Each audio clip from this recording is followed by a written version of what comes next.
दोस्तों, क्या आपने कभी सोचा है कि ये जो दुनिया हम देख रहे हैं वो हमारी आंखों की नहीं, हमारे दिमाग की बनाई हुई है।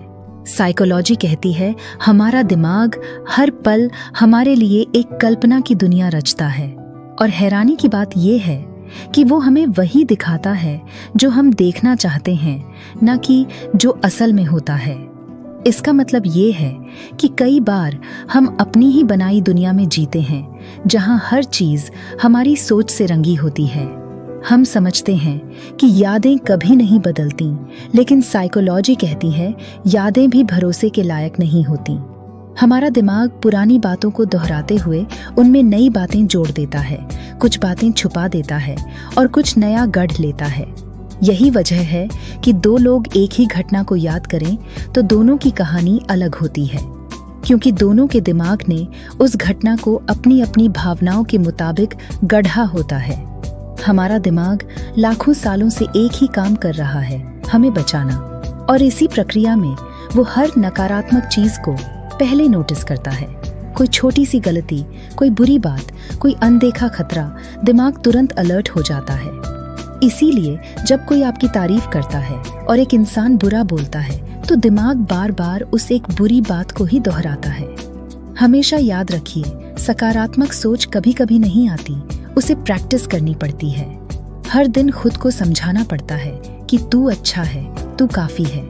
हम सबके अंदर एक आवाज चलती रहती है जो किसी को सुनाई नहीं देती, लेकिन हम उसे रोज सुनते हैं। कभी वो हमें हिम्मत देती है, कभी तोड़ देती है।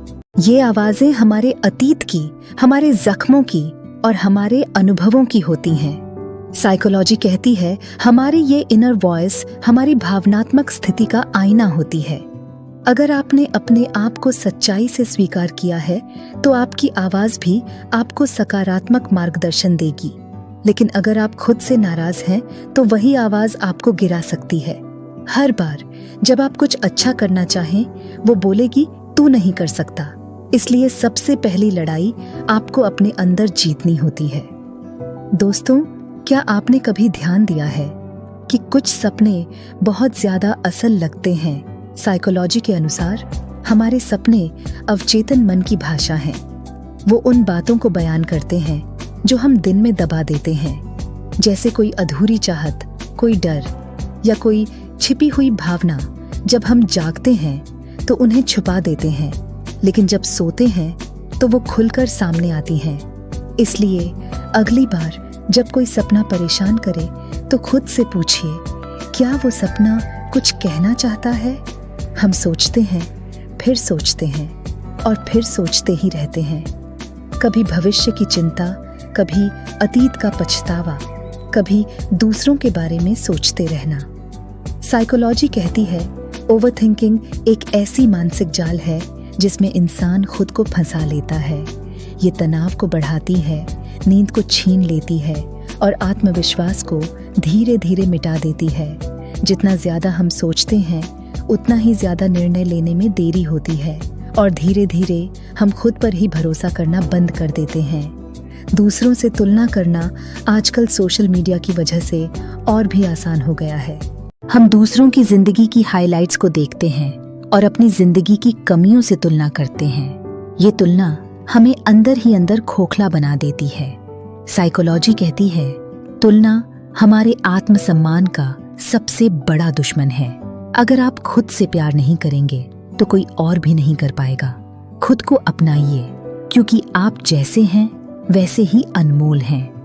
अब डर और अकेलेपन पर डर एक ऐसी भावना है जो पैदा तो दिमाग में होती है, लेकिन असर पूरे जीवन पर डालती है। डर को दबाने से वो और बढ़ता है। साइकोलॉजी कहती है डर से भागने की जगह उसका सामना कीजिए, ताकि दिमाग उसे समझ सके और खत्म कर सके। और अकेलापन वो एक भावनात्मक दर्द है जो शरीर पर भी असर करता है। ये वैसा ही दर्द है जैसा कोई चोट लगने पर होता है। जो लोग लंबे समय तक अकेले रहते हैं उनमें तनाव, अवसाद और बीमारियां ज्यादा देखी जाती हैं। इसलिए खुद से जुड़ें और दूसरों से भी।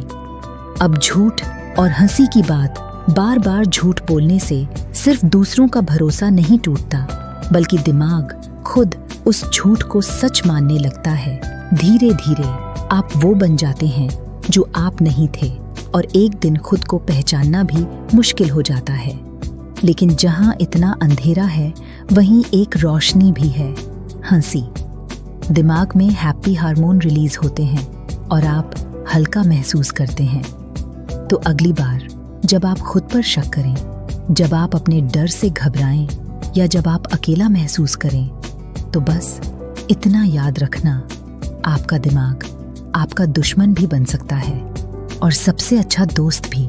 फैसला सिर्फ आपके सोचने के तरीके पर निर्भर करता है। सोच को बदलो, दुनिया अपने आप बदल जाएगी।